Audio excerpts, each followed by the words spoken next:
Je suis la vie. Dr. Murdo McDonald Bain. Deuxième partie. La chute de l'homme dans le jardin d'Éden. J'ai délibérément répété des phrases afin d'expliquer plus clairement certains points. Sachez que le mental humain se développe et comprend les choses plus facilement par le moyen de la répétition. Voici le principe dans lequel l'homme s'est incarné. L'homme a été créé par Dieu. Le premier était Dieu seul. Il est le seul et l'unique pouvoir. De lui et par lui, toutes les choses ont été créées. Il n'existe aucune autre source. Tout a été créé par l'infini, et l'infini vit que tout ce qu'il a créé était bon. La Bible révèle que la terre et tout ce qu'elle contient ont été créés en premier et en abondance, le tout fin prêt, afin que l'homme, lorsqu'il viendrait, puisse prendre le contrôle et diriger le monde selon la loi de Dieu. Alors Dieu dit, faisons l'homme à notre image et à notre ressemblance, afin qu'il nous ressemble et exerce sa domination sur toutes choses. Pourquoi Dieu dit nous alors qu'il n'existe qu'un seul Dieu? La raison est toute simple. La raison est que Dieu l'infini est à la fois Dieu le Père et Dieu la Mère, à partir duquel tout est créé dans l'univers. Le Père, c'est la conscience ou la volonté qui dirige. La Mère, quant à elle, c'est l'intelligence qui par nature est automatique et donne naissance à toute chose. La substance, c'est l'utérus ou l'instrument dans lequel la conscience et l'intelligence forment leur création. Cette substance est aussi appelée esprit. Dans le récit de la création de l'homme dans Genèse, il est dit qu'Adam s'endormit. Dieu lui prit une de ses côtes et lui fit une compagne, et il appela cette compagne femme. Cela signifie que l'infini créa en lui-même un conjoint, à travers lequel la manifestation de sa création aurait lieu. Le conjoint ici, c'est l'intelligence, la substance par laquelle toutes les formes sont créées à partir de l'infini et par l'infini, car il n'existe aucune autre source possible à partir de laquelle proviendraient les choses créées. C'est pourquoi Dieu se désigne lui-même par le pronom nous. Le double aspect de l'humanité est le même que le double aspect de l'infini. L'homme dans son état spirituel est à la fois féminin et masculin. Dieu le Père et la Mère vous a créé à sa ressemblance et vous a doté du même pouvoir créateur, au moyen duquel vous pouvez créer. La plupart des gens n'ont pas compris l'important sujet de la puissance du Christ en nous. Ce pouvoir apporte tout ce dont nous avons besoin. Santé, bonheur et excellence dans la vie. Que reste-t-il donc à faire? L'homme doit simplement exercer dans tous les sens une maîtrise de soi et manifester les bienfaits de ce pouvoir dans sa vie. Les principes dans lesquels l'homme est incarné sont les principes que l'infini a créés dans le domaine spirituel. Et Dieu a vu que tout ce qu'il a créé était bon. Alors le physique que vous voyez est bon. Par contre, l'homme, au lieu de voir le bien comme son créateur, il voit plutôt le mal et crée ainsi ce mal dans sa vie. L'homme est un être incarné avec un pouvoir aussi bien sur l'intérieur que sur l'extérieur. Tout pouvoir m'a été donné dans les cieux et sur la terre. Vous provenez de l'unique source spirituelle. C'est pourquoi vous êtes semblable à Dieu, les principes fondamentaux étant les mêmes. Le physique n'est que l'instrument par lequel vous devez régner sur toutes les choses extérieures sur terre, et ce à travers votre conscience de votre héritage divin. Quand l'homme est dans le jardin d'Éden, cela veut dire que lorsque l'homme reconnaît et réalise sa vraie identité spirituelle, fait à l'image et à la ressemblance de Dieu. Cependant, il nous est dit dans la Bible que l'homme a été expulsé du jardin d'Éden. Alors les grandes questions qu'on est en droit de se poser sont les suivantes. Comment l'homme a-t-il chuté de son véritable état spirituel? Et a-t-il encore le pouvoir de se relever et retourner dans le jardin d'Éden? Le secret qui mène à l'évolution spirituelle de l'homme. Le pouvoir créateur qui donne naissance aux pensées est illimité en soi. Mais la pensée est limitée par la conception qu'elle est envoyée et incarnée. On ne peut pas concevoir toute la vérité dans une conception. La vérité n'est pas une conception. Nous ne pouvons pas concevoir la vérité dans notre mental. Nous savons simplement que la vérité est, mais nous ne savons pas ce qu'elle est. Le mental, c'est l'instrument par lequel la vérité se révèle à l'homme. La vérité, c'est l'infini lui-même, le pouvoir infini, le créateur de toutes choses. Toutes les choses créées par Dieu sont bonnes. Quelle que soit la grandeur d'une conception, celle-ci est limitée parce que le mental ne peut pas comprendre toute la vérité. Ainsi, vous ne pouvez pas limiter la vérité, car la vérité qui rend libre réside au-delà de votre mental. Un mental qui a une conception et une perception plus vaste de la vérité produira des résultats correspondants. Cela y va de soi. Cependant, l'homme peut prendre possession de son plus grand héritage spirituel, simplement par la réalisation de son unité avec la vérité. Si chaque individu pouvait fixer cette idée très simple dans son mental, alors il découvrirait la clé qui débloque le mystère du pouvoir de l'homme et de son évolution. Avec cette clé, nous pouvons percer les mystères de la Bible. Lorsque vous allez au-delà des idées, vous réalisez que c'est vous-même qui créez les images et les concepts dans votre mental. Mais n'essayez pas de vous définir à travers des images ou des idées.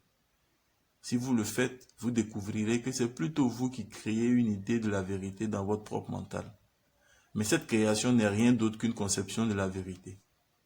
Il est impossible de créer la vérité à travers une conception, car la vérité réside au-delà du mental. La vérité n'est pas une idée ni une image. La vérité est, tout simplement. Le cerveau humain ne peut pas comprendre toute la vérité. Vous devez tout simplement savoir que vous êtes la vérité, la manifestation même de l'infini dans tous ses attributs.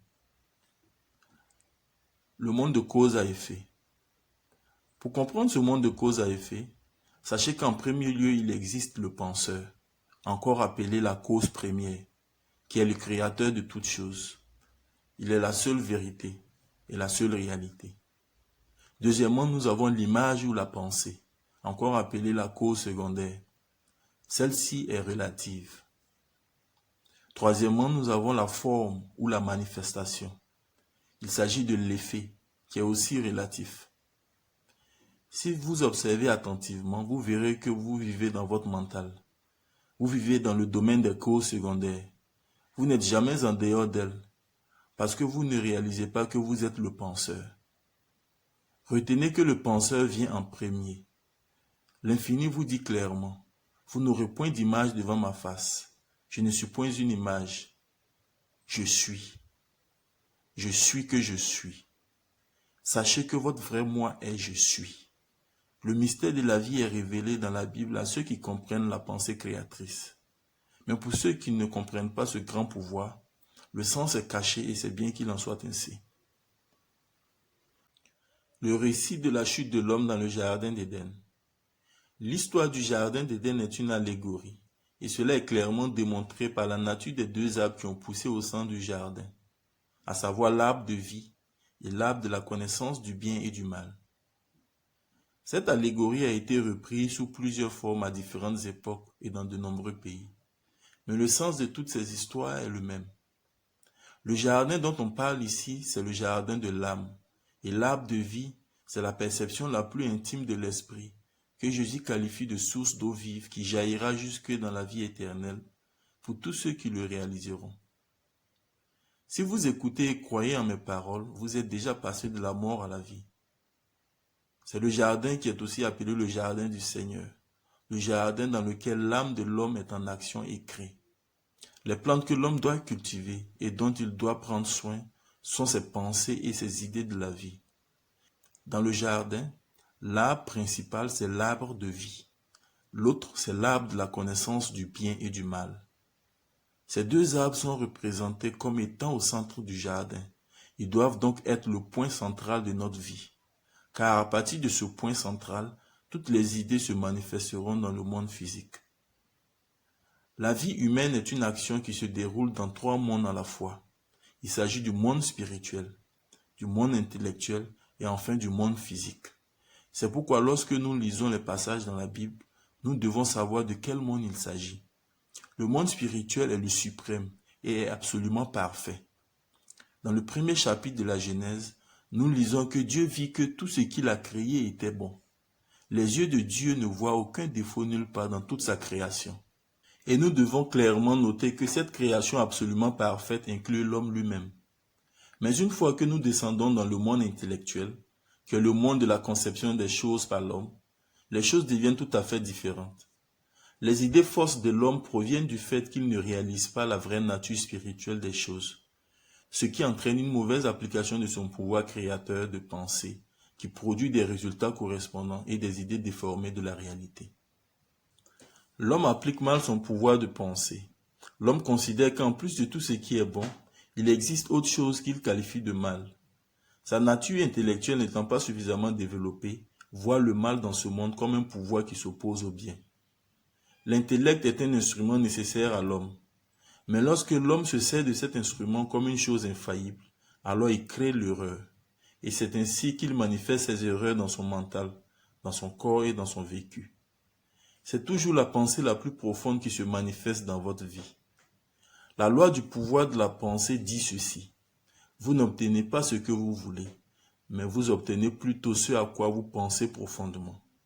Ainsi, l'homme manifeste dans sa vie ses propres idées fausses à cause de cette même loi inhérente à son être. L'homme a été créé à l'image et à la ressemblance de Dieu dans l'état spirituel, avec le même pouvoir de créer. Son intelligence était parfaite et était censée reproduire la perfection, parce que dans son état de conscience, il réalisera que la perfection, comme l'a fait son Créateur lui-même, qui est la première cause créatrice. Nous lisons donc qu'il y a deux arbres dans le jardin d'Éden. L'un est l'arbre de vie, l'autre c'est l'arbre du bien et du mal. Dieu dit à l'homme qu'il devrait se garder de manger du fruit de l'arbre de la connaissance du bien et du mal, car en le faisant, il mourrait dans son péché, il mourrait dans son ignorance. Cet arbre, c'est l'intellect. Lorsque l'homme croit au pouvoir du mal ainsi que du bien, son intellect se focalise sur le mal, et naturellement l'homme vit alors dans l'illusion du mal. Et parce que l'homme a continué à vivre dans cette illusion du mal, Dieu l'a expulsé du jardin d'Éden, car l'homme n'était plus spirituel ou parfait dans sa pensée. L'homme voyait le mal et était devenu aveugle à sa véritable nature. À cause de la loi de la pensée que Dieu a placée en l'homme, l'homme s'est lui-même séparé de la véritable source de son être. Adam et Ève se couvrirent de vêtements et cherchaient à se cacher. Ainsi, ils ne voyaient plus que ce que Dieu avait créé était bon. Ils percevaient en plus du bien le mal. Et ainsi, dans l'esprit de l'homme se développait le mal, les mauvaises pensées par rapport à la création de Dieu, y compris lui-même. À partir de ce moment, l'homme ne pouvait plus rester dans le jardin d'Éden, qui est son état spirituel parfait. L'homme s'est donc séparé de la perfection divine par la loi de la pensée, et il a commencé à créer le mal qu'il percevait. Ainsi, l'homme vit dans un monde d'illusions qu'il a lui-même créé, et il est ignorant de la vérité du bien éternel omniprésent. La seule voie pour le salut de l'homme, c'est de s'emparer à nouveau de l'arbre de vie, afin d'ôter le mal de sa conscience et de se libérer de sa situation, et redevenir fils de Dieu, tel qu'il l'est maintenant, et tel qu'il l'a toujours été. Mais à cause de son ignorance, il n'en était pas conscient. Ne vous laissez pas embrouiller par des images et des idées. Même les conceptions qui paraissent spirituelles, telles que la réincarnation, appartiennent au passé et sont relatives. Vous devez prendre possession de l'arbre de vie. Il est votre seul salut. C'est un ordre envoyé à l'homme. Tant que l'homme confondra l'arbre de vie avec l'arbre de la connaissance du bien et du mal, l'homme vivra dans un monde d'illusions, de tristesse et de conflits. Ce sont les idées et les images mentales de l'homme qui sont la cause de sa séparation et de sa misère et celle du monde dans lequel il vit. Il est impératif que vous soyez focus en ce qui concerne l'arbre de vie, qui est l'état parfait de l'homme. C'est seulement ainsi que vous pouvez vous débarrasser de toutes ces illusions que vous avez créées. Moi et le Père, nous sommes un. Je fais la volonté du Père. La volonté du Père est faite en moi. Croyez que vous êtes la vie. Il te sera fait selon ta foi. Quiconque croit au plus profond de son cœur que son pouvoir créateur est le même que le grand pouvoir créateur de l'univers, et y croit fermement, il lui sera ainsi fait. Il te sera fait selon ta foi. Le bien et le mal sont des termes relatifs, et le fruit en est la manifestation. Ainsi, l'homme mange les effets et se perd dans des illusions. Nous sommes liés par les effets de nos propres causes. Nous redevenons libres lorsque nous discernons la cause qui est en nous-mêmes et l'éliminons. Ainsi, nous vivons dans l'amour et la sagesse. Voici la liberté que nous confère la vérité. Vous connaîtrez la vérité, et la vérité vous affranchira. La conscience de l'homme n'est pas le résultat d'un processus évolutif, ni la réaction aux choses extérieures. C'est la conscience essentielle de la vie elle-même. L'homme est essentiellement spirituel, et il l'était avant même qu'il ne devienne physique. Il est à l'instant même un être spirituel, car cela a toujours été sa véritable identité, sa véritable nature. L'évolution spirituelle de l'homme ou son développement commence quand il réalise que sa conscience est un avec la conscience infinie. Cela doit d'abord commencer par l'individu avant de devenir universel. Ensuite, naturellement, le changement aura lieu dans toute l'humanité. La nouvelle Jérusalem finira par voir le jour, car les conditions sont ici réunies, et la semence germe en ce moment même, et est en train de se frayer un chemin pour sortir des ténèbres de la mentalité humaine. C'est à l'homme de mettre cela en œuvre, car à lui sur la terre l'infini a confié le plus grand pouvoir qui soit. Il est le seul à pouvoir le faire. La voie de l'affranchissement total est de reconnaître l'unique Dieu et ses actions, car en fait, l'humanité est l'instrument par lequel Dieu l'infini opère. Lorsque nous réalisons l'état spirituel parfait, ce dernier se manifestera, et ce en toute liberté. C'est la loi de notre vie et la loi de la vie qui dit en substance que ce que nous considérons comme vrai devient vrai dans notre vie. Il te sera fait selon ta foi. Ces passages bibliques, vous les connaissez très bien, n'est-ce pas? Mais peu de gens comprennent le sens et le pouvoir derrière ces paroles. Ces paroles, lorsqu'elles sont bien comprises, vous conduiront à la puissante vérité. Lorsque vous les acceptez pleinement dans votre vie, la perfection de l'infini se manifestera en vous. Cela est seulement possible à une seule condition, lorsque vous réalisez que votre pouvoir créateur est à l'image et à la ressemblance de Dieu. Libérez-vous par la connaissance de cette vérité. Levez la main et prenez possession de l'arbre de vie et retrouvez ainsi votre héritage divin. Seule la vie vit. Nous sommes la vie. Je suis la vie. Le début et la fin ne font qu'un. Y a-t-il quelque chose d'étrange dans ces mots? Non, pas du tout. Ces mots signifient exactement ce qu'ils disent. Jésus dit, je suis la vie. Le Père et moi, nous sommes un. Et il a clairement démontré qu'il était la vie. Il a apporté à l'humanité le plus grand message de tous les temps, toute la divinité de l'homme et l'existence du monde physique dans l'infini. L'homme doit accepter cela et en faire une réalité dans sa propre vie. L'humanité elle-même en est la preuve. Nous voyons donc que Moïse et Jésus sont les deux plus grands prophètes dans la Bible. Moïse annonçait la venue de Jésus quand il dit « Oh, que le Seigneur suscite un prophète comme moi ». Et Jésus dit « Je ne suis pas venu pour abolir la loi de Moïse et des prophètes, mais pour accomplir la loi. » S'il n'écoutait pas Moïse et les prophètes, il ne serait pas non plus persuadé bien que le Fils de l'homme soit ressuscité d'entre les morts. Moïse et Jésus sont venus pour accomplir le grand plan de l'évolution de l'humanité. L'homme doit absolument ressusciter d'entre les morts, grâce au Christ qui demeure en lui. De même que Moïse éleva le serpent dans le désert, le Fils de l'homme doit également être élevé. Ces paroles ont été prononcées par le Maître, montrant l'individualisation de l'Esprit universel, ou Dieu en l'homme. L'homme est mis en garde comme quoi la mort sera sa condamnation s'il venait à manger le fruit de l'arbre du bien et du mal. Mais cet avertissement a été ignoré par Ève. Elle mange donc le fruit défendu avec Adam, et tous les deux sont expulsés du jardin d'Éden. Or, si le jardin d'Éden représente le jardin de l'âme, il est clair qu'Adam et Ève ne sont pas des personnages séparés, mais ils représentent plutôt les deux principes en chaque individu, des principes si intimement liés qu'ils sont représentés comme un couple marié. Alors, quels sont ces principes? Paul, dans 1 Timothée chapitre 2, verset 14, dit ceci. Ce n'est pas Adam qui a été séduit ou trompé, c'est la femme qui a été séduite. Par la suite, Adam a été expulsé du jardin pour avoir mangé le fruit interdit. Maintenant, voici la clé qui nous permet de décrypter cette allégorie.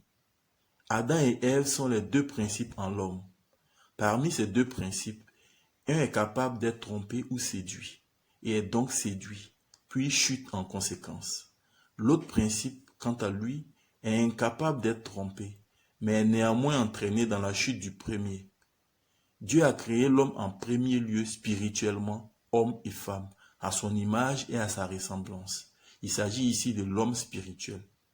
Le récit de la création continue en disant que Dieu a façonné l'homme à partir de la poussière de la terre. Ici, il s'agit de l'homme terrestre. L'homme prend alors l'apparence d'un être physique qui recevra la vie de Dieu qui insuffle dans cette forme physique le souffle de vie. Ceci est la preuve que l'homme terrestre ou le corps n'a aucune existence en dehors de la vie qui est en lui. Adam est ici le symbole de la substance matérielle ou physique. Ève est appelée la mère de la vie. Elle symbolise le principe de l'âme dans lequel la vie crée et se reproduit. Nous voyons donc clairement que Adam et Ève signifient l'âme et le corps. Ève représente l'âme et Adam représente le matériel ou le physique. L'âme est trompée et entraîne le corps dans sa chute. Puisque l'âme est le bâtisseur du corps, le mensonge qui est à la base des mauvaises pensées chez l'homme intellectuel se manifeste dans le monde physique à la perfection et dans des circonstances extrêmement défavorables. L'âme est la seule faculté capable d'être trompée, et le corps, n'ayant aucun pouvoir en soi, est aussi entraîné dans la chute de l'âme. L'homme est tel qu'il pense être dans son cœur. Job dit, « Ce que je craignais m'est arrivé. » L'intellect est alors l'élément qui crée les images et les considère comme vraies. Ce qui est considéré comme vrai dans l'âme et le cœur se manifeste sur le corps. Ce qu'un homme aura sémé, il le récoltera aussi. Ainsi, par son propre pouvoir créateur, l'homme a chuté dans le jardin d'Éden. Le récit prouve que l'intellect se trompe parce qu'il croit au mal. On peut donc dire sans risque de se tromper que c'est l'homme intellectuel et non l'homme spirituel qui est la cause de tous nos problèmes. Nous voyons clairement comment des groupes d'intellectuels sans compréhension spirituelle utilisent leur pouvoir pour créer destruction et misère dans le monde. Qu'est-ce que la guerre si ce n'est que la cupidité intellectuelle et la recherche effrénée de richesses? L'homme, parce qu'il utilise son intellect à ses propres fins égoïstes, a créé dans ce monde une atmosphère de mauvaise santé et de misère mentale et physique. Pourtant, le salut de l'homme est à portée de main. Quelques individus très puissants qui ne connaissent pas la vérité contrôlent de grandes multinationales qui monopolisent le pétrole, le caoutchouc, le fer et les autres produits nécessaires à la vie, empêchant ainsi leur distribution appropriée à toute l'humanité. Ces groupes se voient donc dans l'obligation de créer une armée qui se battra pour eux, un gouvernement qui exécutera les ordres, et une religion et tous les autres accessoires pour prêcher et prier pour eux. L'homme s'est donc complètement submergé de toute forme de propagande, y compris même celle de la religion. L'Église a complètement échoué.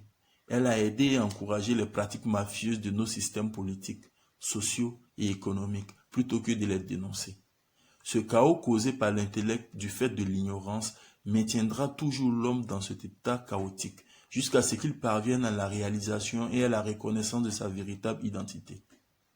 Des échanges au sujet d'un nouvel ordre mondial sont sur tous les lèvres, plutôt que l'enseignement du Christ. Si le véritable enseignement du Christ était respecté et mis en pratique, nous n'aurions pas besoin d'un nouvel ordre mondial. Le véritable enseignement du Christ peut sauver le monde. C'est dans ce but qu'il est venu. Mais l'homme l'a crucifié. Si le Christ revenait de nouveau aujourd'hui et se révélait, l'homme le dénoncerait, le rejetterait et le mépriserait à nouveau. Et pourtant, ce n'est qu'en vivant conformément à l'enseignement du Christ que l'homme peut se libérer. Je suis le chemin, je suis la vérité, je suis la vie. Le serpent est supposé être la cause de la chute d'Ève. Or, le serpent est le symbole d'un principe de vie dans sa manifestation extérieure. Le serpent est souvent représenté sous sa forme négative comme un élément trompeur ou séducteur. Cela renvoie à la nature intellectuelle même de l'homme, à cause de l'union de deux aspects d'une même chose. Maintenant, lorsque nous réalisons le fait qu'il vient de Dieu et que c'est l'achèvement de l'œuvre divine qui se traduit par une manifestation extérieure. En ce sens, il devient le serpent que Moïse a élevé dans le désert. Le Maître dit dans Jean 3,14, « Comme Moïse éleva le serpent dans le désert, il faut que le Fils de l'homme soit élevé. » Pour élever le principe de vie jusqu'à un état spirituel, où la compréhension spirituelle de l'homme lui permet de tout contrôler en dessous de lui-même, l'homme doit d'abord exercer une maîtrise de soi par l'amour et la compréhension. Ainsi, il sera en mesure de prendre conscience de son état spirituel tout en vivant dans le physique. Mais sans une connaissance de ce principe de vie comme le motif ultime de l'esprit divin, qui est tout ce qui est, il devient un reptile mortel, non élevé, mais plutôt rampant sur le sol. Cet état constitue la conception ignorante des réalités spirituelles, ignorante de la loi divine de la création. Parce que nous sommes incapables de percevoir les choses au-delà des causes secondaires, et à cause de notre propre pouvoir créateur, nous créons des pensées qui se manifestent continuellement. Elles sont le reflet de nos conceptions. Ainsi, nous devenons de plus en plus englués dans une toile dans laquelle nous ne trouvons pas d'échappatoire. Et parce que nous ignorons la vraie loi de cause à effet, il ne nous vient jamais à l'esprit que la cause originelle de toute cette cacophonie et souffrance dans notre vie, c'est nous-mêmes. C'est la grande erreur de l'humanité. Nous croyons au serpent, la conception de la vie, qui est incapable de voir au-delà des causes secondaires. Par conséquent, nous acceptons en plus de la connaissance du bien, la connaissance du mal comme étant quelque chose de nécessaire. Nous mangeons ainsi donc les fruits de l'arbre de la connaissance du bien et du mal. C'est ce double aspect de la connaissance qui est mortel. Sinon la connaissance en elle-même est bonne. Mais penser que le mal existe et a un pouvoir en soi est mortel pour l'âme à cause de la loi de la pensée créatrice. Plus nous nous attardons sur le mal, plus le mal se manifeste dans nos vies et cela signifie la mort. Plus nous focalisons notre attention sur les conditions ou situations négatives que nous créons nous-mêmes, plus elles nous apparaissent puissantes et nous affectent naturellement en conséquence. La grande erreur que fait l'homme, c'est sa conception du mal, quand il attribue au mal un pouvoir plus ou moins égal au bien, avec Dieu comme un point d'équilibre entre les deux. Toute personne sensée peut facilement voir ici que cette façon de voir les choses est l'œuvre d'un intellect stupide et ignorant. Puisque l'intellect dans sa nature est très limité, l'homme est incapable de saisir toute la vérité. L'intellect de l'homme aujourd'hui n'est que la reproduction de l'erreur et des pensées causées par une forme vicieuse de propagande. L'homme doit imiter le divin. C'est à travers cela qu'il retrouvera le pouvoir d'exprimer ou de manifester sa vraie nature. Ceux qui ne connaissent pas leur vraie nature disent des choses méchantes des autres. Pour eux, c'est naturel, parce qu'ils ne sont conscients que du mal en eux-mêmes. Et ils sont très heureux et satisfaits tant qu'ils peuvent donner l'impression aux autres d'être de mauvaises personnes. Cette attitude crée un conflit dans l'esprit de l'homme. C'est un sentiment de pauvreté intérieure. Ainsi, nous nous encombrons des choses de ce monde. Nous nous encombrons de positions, de traditions qui nous maintiennent ensuite dans un cercle vicieux. L'harmonie est en soi l'état normal de l'homme. Ainsi, la santé et le bonheur est notre état normal. Mais lorsque nous ne connaissons pas encore cette vérité, nous déclenchons des formes spirituelles qui causent une misère indescriptible, mentalement et physiquement dans la vie de l'homme. Jésus-Christ, le plus grand maître spirituel de tous les temps, nous a montré comment guérir parfaitement. Voici ses paroles. Tes péchés te sont pardonnés. Va et ne pêche plus. Cela signifie tout simplement que la cause a été éliminée. Va, ne crée plus d'autres causes. Mais la science médicale d'aujourd'hui ne traite que les effets et ne prête pratiquement aucune attention à la cause racine des maladies. Ainsi, elle ne fait qu'intensifier la souffrance de l'humanité, au lieu de l'éliminer. Nous devons éliminer les causes, car si nous vivons dans le monde des causes secondaires, en essayant d'éliminer les effets de ces causes, cela conduit inéluctablement à la mort de l'âme et du corps. Nous accentuons les effets par le pouvoir de notre propre pensée créatrice, à travers notre croyance en un pouvoir négatif. Bien que n'ayant pas de pouvoir en tant que tel, nous lui donnons du pouvoir par notre propre faculté créatrice, et ces effets se rassemblent comme une boule de neige qui, au fur et à mesure qu'elle roule, devient de plus en plus grosse jusqu'à ce qu'elle devienne finalement si grande que nous ne pouvons pas la déplacer. Mais cette connaissance de la loi de la pensée n'est pas atteinte dans les débuts de la croissance spirituelle de l'individu. Pourtant, ce n'est que par le discernement de notre processus de pensée que nous nous libérons des conditions négatives. Notre existence personnelle commence avec l'expulsion de l'homme du jardin d'Éden et le conflit dans le monde des chagrins et des difficultés. Cette expulsion résulte de l'acceptation par l'âme de l'homme de la connaissance du mal. Dieu l'a donc expulsé du jardin d'Éden jusqu'à la terre d'où il a été pris. L'homme, dans son évolution, doit s'appuyer sur quelque chose à travers lequel il pourra évoluer. À cet effet, certaines conditions ont été créées par la grande intelligence de l'univers. Ces conditions peuvent sembler s'opposer à l'homme dans son évolution, mais sans elles, l'homme ne pourrait pas évoluer, tout comme un avion ne peut décoller que si l'atmosphère s'oppose à lui. Tandis que l'atmosphère s'oppose à lui, l'avion décolle et prend de l'altitude. Diriez-vous dans ce cas que l'atmosphère est mauvaise parce qu'elle s'oppose à l'avion pour lui permettre de prendre son envol? Cette opposition en réalité n'est en aucun cas une opposition, mais c'est le seul moyen par lequel le décollage ne peut être accompli. Tous les principes ont été créés en premier et de ces principes ont évolué les conditions nécessaires à l'évolution de l'homme. Alors, ils ne sont pas mauvais, mais plutôt bons. Malheureusement, l'homme ne le sait pas. C'est pourquoi il croit au pouvoir d'une force opposée, qui n'est en réalité que le complément de la première force, et ainsi, il croit au pouvoir du mal, aussi bien qu'au pouvoir du bien. L'adversité vous permet d'évoluer. Chaque condition négative devrait être le point de départ d'une action positive dans votre propre vie. Depuis le commencement, nous savons qu'il n'existe qu'un seul être dans l'univers, et cet être, c'est Dieu. Il n'en existe pas d'autre que lui. Il n'existe pas d'autre être ou d'autre force. Il n'existe qu'un être, et cet être, c'est votre propre être. Vous ne pouvez pas dire que Dieu est infini et bon, et au même moment, croire que le mal existe. Dieu l'infiniment bon ne connaît pas le mal. Le bien et le mal sont simplement des termes relatifs. Le bien et le mal ne peuvent pas exister en s'opposant. L'un existe et l'autre n'existe pas. Il n'existe pas de pouvoir négatif au sens propre du terme, en dehors du pouvoir originel, l'infiniment bon et parfait qui a créé tout dans l'univers.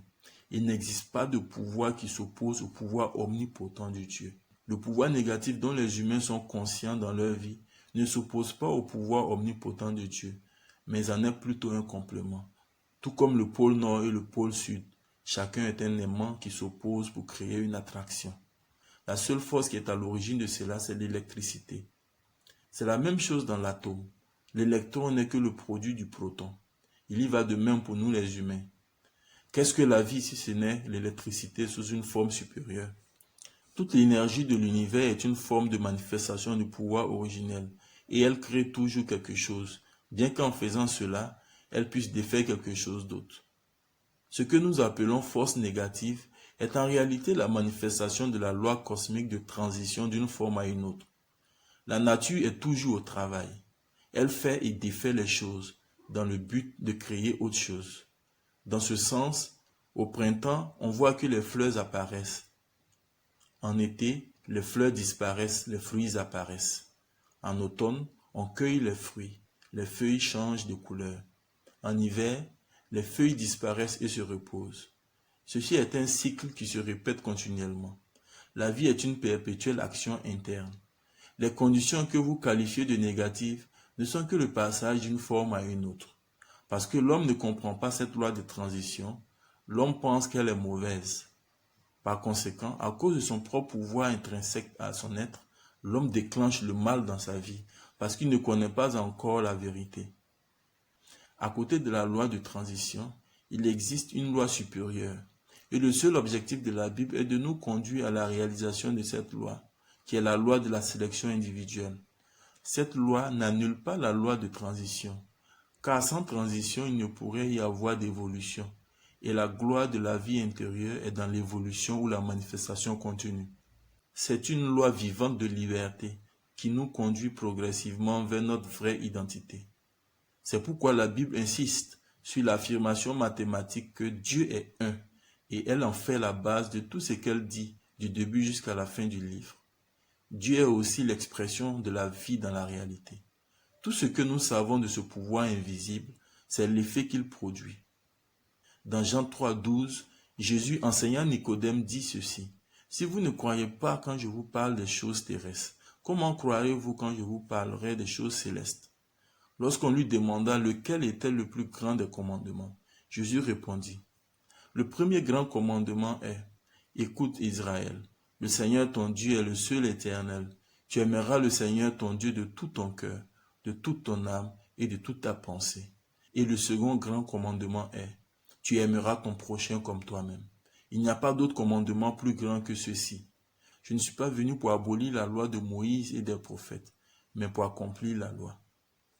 Accomplissez ces commandements et toutes les autres choses suivront naturellement. La première déclaration prouve l'unité de l'esprit en l'homme. La seconde nous demande de le reconnaître en notre frère et notre sœur. La simplicité, c'est l'essence même de la perfection.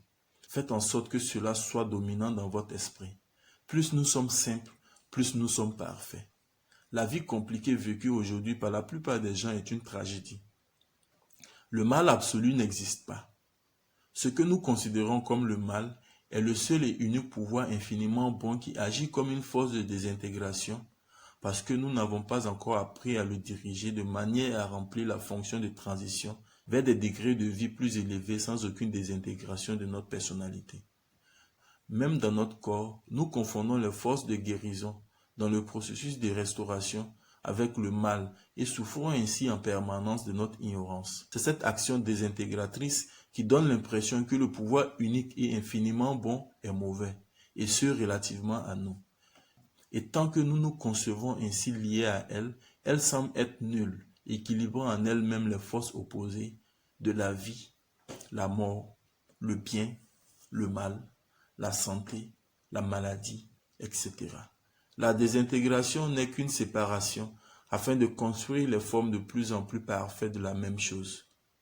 Le spirituel, le mental et le physique ne font qu'un. L'un est le complément de l'autre. Mais pris séparément, nous voyons le mal qui n'est qu'une illusion et une erreur qui se reproduit dans la pensée.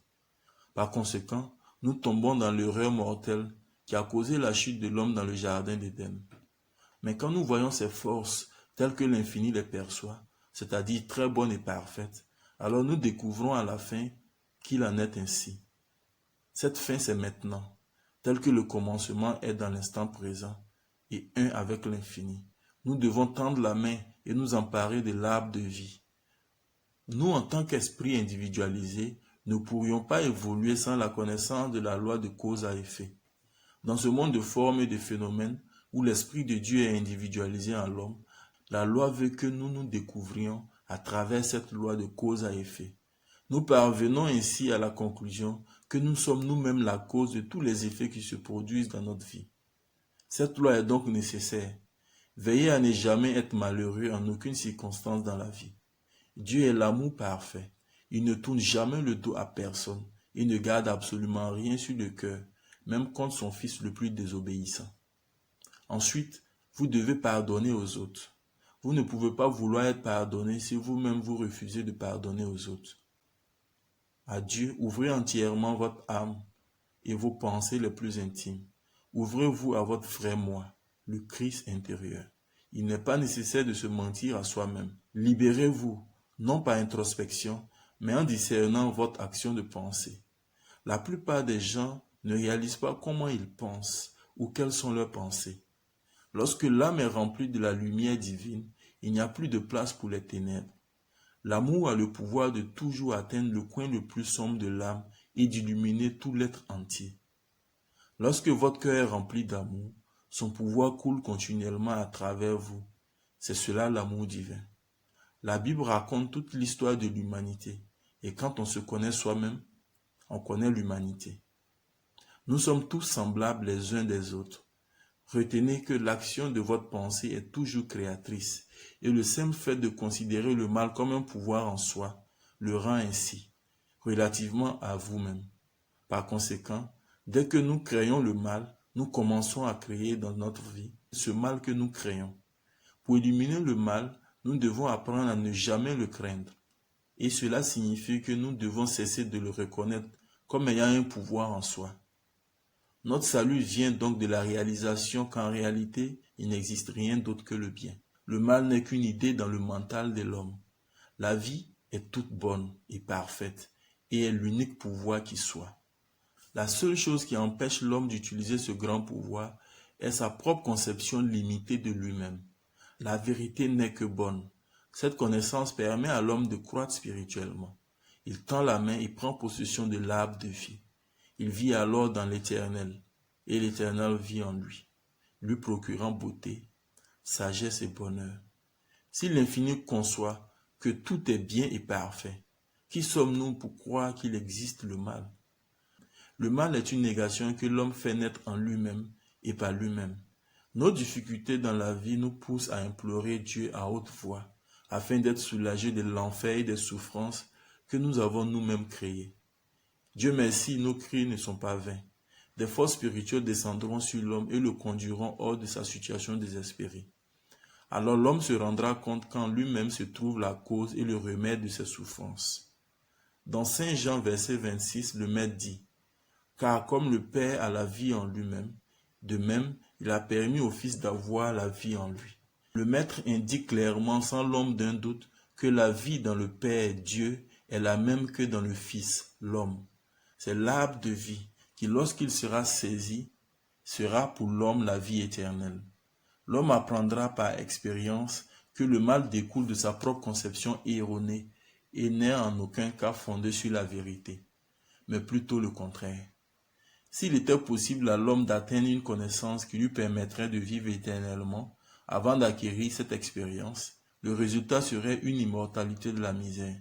Mais la loi de la nature rend impossible pour l'homme d'atteindre la connaissance qui mettrait l'immortalité à sa portée, jusqu'à ce qu'il ait acquis la compréhension profonde de la loi de cause à effet qui est nécessaire pour atteindre la vie éternelle, la perfection. Pour cette raison, l'homme est expulsé du jardin d'Éden, pour ne pas qu'il mange du fruit de l'arbre de vie avant d'avoir appris sa leçon dans le monde des illusions. C'est dans le but d'effacer cette illusion et pour que l'homme voie son véritable état spirituel que la Bible a été écrite. Comment pourriez-vous en toutes circonstances demeurer parfait à moins que vous connaissiez la loi de cause à effet? Vos difficultés sont des tremplins, mais ne sont pas des pieds d'achoppement. Cette involution et cette évolution de l'homme durent depuis des millions d'années. Mais pour vous, dans votre état subjectif, cela n'est qu'un instant, car il n'y a pas de temps dans l'éternité. Le Maître dit, le temps c'est l'instant présent. Le serpent représente le principe de l'erreur qui entraîne la mort et ne peut jamais être réconcilié avec l'Esprit divin, qui est la vérité de la vie. Par conséquent, la déclaration sur le serpent est une malédiction, c'est-à-dire une sentence de destruction. Et la Bible continue en montrant comment cette sentence de destruction est finalement élaborée. La peine d'Adam ou du corps physique est celle de devoir gagner son pain à la sueur de son front, c'est-à-dire par un travail laborieux qui ne serait pas nécessaire si la vraie loi du pouvoir créateur à l'origine de la pensée était comprise. Notez que l'homme a été créé à l'image et à la ressemblance de Dieu. Par contre, Adam, lui, a été créé à base de la poussière de la terre. C'est là la différence entre le spirituel et le charnel, bien qu'ils soient constitués de la même substance. Il n'existe qu'une seule substance à la base de toute forme de vie. La seule différence se trouve dans le degré de manifestation de cette substance. Par exemple, les atomes physiques, lorsqu'on les applique une certaine quantité de force, ils augmentent leur vitesse et se transforment en une substance liquide. Les mêmes atomes visités par une plus grande quantité de force se transforment en une substance gazeuse. Les mêmes atomes, soumis à une vitesse encore plus accrue, se transforment en une substance éthérique. Vous voyez donc que la seule et unique substance est à l'origine de toutes ces formes diverses. La seule différence réside dans la vitesse de son noyau atomique. Ceci n'est rien d'autre que de la science pure, mais peu de gens le comprennent. Ainsi, l'homme en lui-même manifeste Dieu le Père selon le degré qu'il réalise la vérité de son véritable être. La femme est soumise à la même loi physiologique douloureuse et il lui est promis une restauration et délivrance totale à travers sa progéniture. Sa progéniture écrasera la tête du serpent, c'est-à-dire qu'elle détruira complètement le faux principe qui représente le serpent. Puisque la femme est l'âme de la conscience ou de l'esprit individuel, sa progéniture doit être les pensées et les idées. Acquérir de nouvelles idées n'est pas chose aisée. Elles sont le résultat d'une expérience douloureuse et d'un long travail mental, et dont l'analogie physiologique dans le test illustre l'acquisition de nouvelles idées dans le monde. Au fur et à mesure que l'âme évolue et progresse vers une intelligence de plus en plus élevée, il y a une augmentation correspondante de la vie ou de la tendance de ses idées. Il existe donc une différence entre la progéniture de la femme, c'est-à-dire la conception illuminée des principes de la vie, et la progéniture du serpent, c'est-à-dire au contraire la conception non illuminée des principes de la vie. Au cours de la progression vers la libération, le serpent doit mordre le talon des enfants de Dieu, c'est-à-dire qu'il retardera la manifestation de la vérité sur la terre. Mais en fin de compte, la vérité triomphera et écrasera la tête du serpent pour toujours, afin qu'elle ne se relève plus jamais. La progéniture de la femme, fruit de l'esprit illuminé, qui en fin de compte remportera la victoire finale, est cet idéal suprême qui est la reconnaissance de la descendance divine de l'homme. C'est la réalisation du fait qu'il est vraiment l'image et la ressemblance de Dieu. Voici la vérité et la connaissance qui nous libèrent. Chaque individu qui découvre cette vérité se rend compte qu'il est à la fois fils de l'homme et fils de Dieu. Il n'existe qu'un seul être, qu'un seul Dieu, qu'un seul esprit. Il n'en existe pas d'autre que moi, et il n'existe aucun être à l'intérieur ou à l'extérieur de l'infini. L'infini est omniprésent, c'est-à-dire Dieu l'infini est présent partout à tout moment. Alors comment peut-il y exister autre chose que lui? L'infini ne peut pas avoir de commencement. La conclusion à laquelle vous parvenez est qu'il a dû toujours être, qu'il a toujours été. Sinon vous donnerez la priorité à autre chose. Et cela, vous le remarquerez, se poursuit encore et encore, priorité après priorité, jusqu'à l'infini. Par conséquent, l'infini doit être un être complet en soi, possédant toute autorité. De ce fait, il n'existe pas d'autorité en dehors de l'infini. En lui et par lui, tout a été créé, et il n'existe absolument rien en dehors de lui. Toutes les choses sont soutenues par ce pouvoir infini, parce qu'il n'en existe pas d'autre. Tout est bon et parfait dans l'univers, au-delà de notre conception du bien en tant que terme relatif. Par conséquent, il ne peut y exister de mal.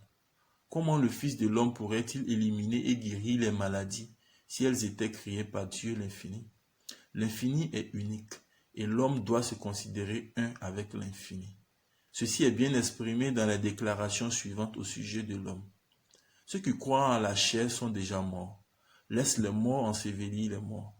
Mais celui qui croit en moi est déjà passé de la mort à la vie. Je suis la vie.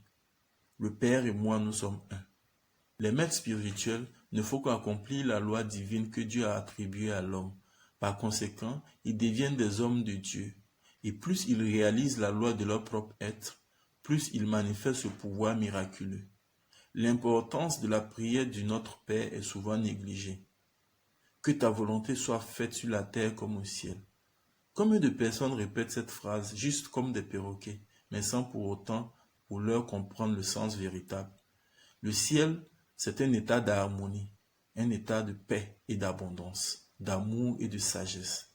L'homme naturel est un homme de Dieu. Il est simple et gentil, toujours désireux de faire du bien aux autres. La simple vérité est la vérité parfaite. Vous n'avez pas besoin de prier de telle ou telle façon ou d'aller à un endroit particulier pour le faire. Cette prière répond à tous vos besoins.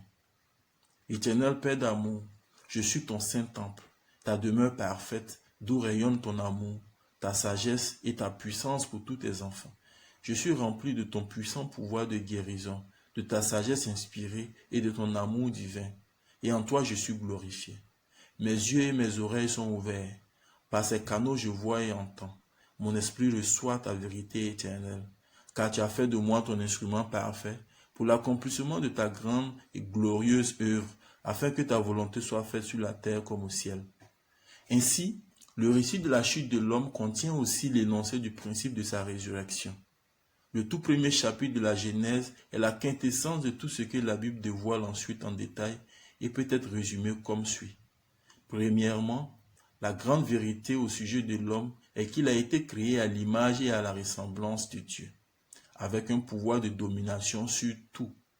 Deuxièmement, l'homme est d'abord ignorant de cette vérité, et c'est cette ignorance qui occasionne sa chute dans le jardin d'Éden. Par son propre pouvoir créateur, l'homme crée dans sa vie des situations déplaisantes parce qu'il fait l'erreur de voir un pouvoir négatif et de le considérer comme ayant un pouvoir particulier qui lui est propre, en dehors du pouvoir de Dieu l'infini. Et troisièmement, l'homme parvient enfin à la compréhension et à la connaissance parfaite de la vérité de son unité avec la vie. Et cette compréhension lui permet de vaincre et d'exercer sa domination sur toute chose. L'homme reçoit ce pouvoir et il redevient conquérant-vainqueur. Car conquérant-vainqueur, il l'a toujours été. Mais à cause de sa propre conception erronée de lui-même, il n'était pas en mesure de réaliser ce fait. Ainsi, grâce à cette prise de conscience, l'homme réussit à manifester pleinement cette vie qui est en lui, dans toutes les gloires de la Jérusalem céleste. Résumé de l'allégorie du jardin d'Éden. Le commencement, c'est l'unique vie. Le jardin d'Éden, c'est le jardin de l'âme, le jardin de l'esprit. Les plantes, ce sont les pensées et les idées de l'homme sur la vie. L'arbre de vie, c'est la perception la plus intime de l'esprit. L'arbre de la connaissance du bien et du mal, c'est la conception erronée de l'homme qui considère le mal comme étant un pouvoir qui s'oppose au bien, avec Dieu comme point d'équilibre entre les deux. Adam, c'est le symbole du matériel ou du physique. Il est le symbole du corps, de l'homme terrestre. Ève, c'est le symbole du psychique, de l'âme, de la conscience individuelle. Le serpent, c'est le principe de vie dans sa manifestation extérieure, ou encore la vie dans le corps. Le serpent rampant sur le sol. C'est le mensonge, la tromperie, la duperie, la conception ignorante des réalités spirituelles. L'homme non illuminé qui est trompé ou séduit par son propre intellect qui est limité. Le serpent élevé, c'est le principe de vie dans l'homme illuminé, élevé à une compréhension spirituelle entièrement sous le contrôle de la volonté de l'infini. La progéniture de la femme, c'est la naissance de nouvelles idées dans le monde. La progéniture du serpent, ce sont les conceptions non illuminées qui retardent la manifestation de la vérité sur la terre. L'homme expulsé du jardin d'Éden, c'est le conflit qui règne dans un monde de chagrin et de difficultés, un monde d'illusions qui est une école d'apprentissage de la loi de cause à effet. L'homme dans le jardin d'Éden, c'est la réalisation et la reconnaissance par l'homme de son véritable état spirituel, de sa source divine. La fin, qui est aussi un avec le commencement, c'est l'unique vie. Je vous remercie.